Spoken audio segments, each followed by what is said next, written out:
আমরা এই সরকারকে বলেছিলাম আপনারা আওয়ামী লীগকে নিষিদ্ধ করেন, কারণ আওয়ামী লীগ একটি গণহত্যাকারী দল।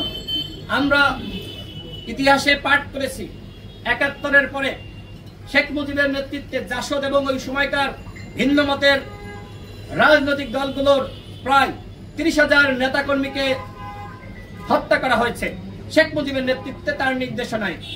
ঠিক দ্বিতীয়বার শেখ মুজিবের কন্যা শেখ হাসিনার নেতৃত্বে আরেকটি গণহত্যা চলেছে।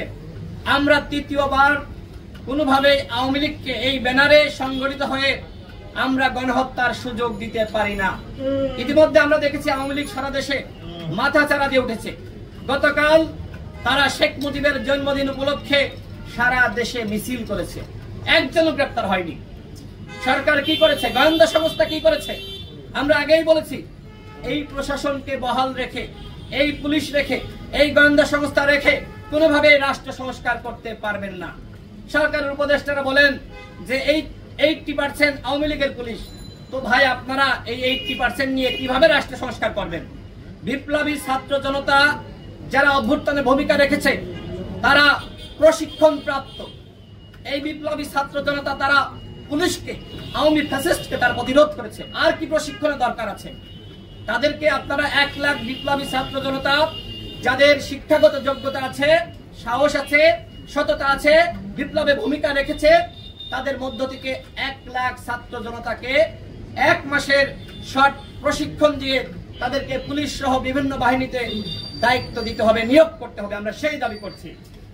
এবং আওয়ামী লীগকে নিষিদ্ধের যে কথা আমরা বলেছিলাম, যে দাবি তুলেছিলাম, এখনো পর্যন্ত নিষিদ্ধ করা হয়নি।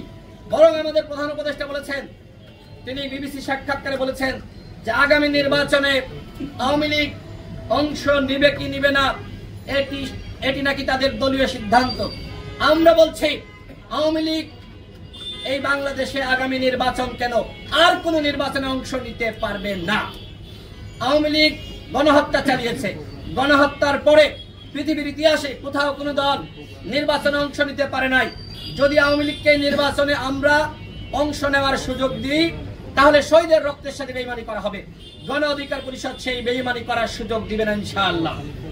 আমরা এই কারণে দাবি করছি, অনতি বিলম্বে হাইকোর্টের মাধ্যমে অথবা সরকারি সিদ্ধান্তে সকল রাজনৈতিক দলগুলোকে ডেকে জাতীয় সংলাপ আহ্বানের মাধ্যমে আওয়ামী লীগকে অবশ্যই নিষিদ্ধ করতে হবে। পাশাপাশি 3টি নির্বাচন নিয়ে বিতর্ক রয়েছে। শুধু বিতর্ক না, স্পষ্ট প্রমাণ রয়েছে এই 3টি নির্বাচন অবৈধ নির্বাচন। সুতরাং 14 সালের নির্বাচন, 18 সালের নির্বাচন, 24 সালের নির্বাচনকে অবশ্যই হাইকোর্টের মাধ্যমে অবশ্যই অবৈধ ঘোষণা করতে হবে। এই নির্বাচনে যারা অংশ নিয়েছিল, যারা ডামি মামি এমপি ছিল, এদেরকে দুদকের মাধ্যমে পাকড়াও করতে হবে, এদের সম্পদ বাজেয়াপ্ত করতে হবে। সেটি না করে আমরা লক্ষ্য করছি এদেরকে বাফুফের সহসভাপতি বানানো হচ্ছে ডামি এমপিদের, এবং উপদেষ্টারা তাদের পাশে বসিয়ে তারা বাতাস খাচ্ছে। কি কারণ আমরা জানতে চাই, কি পেয়েছেন আমরা জানতে চাই।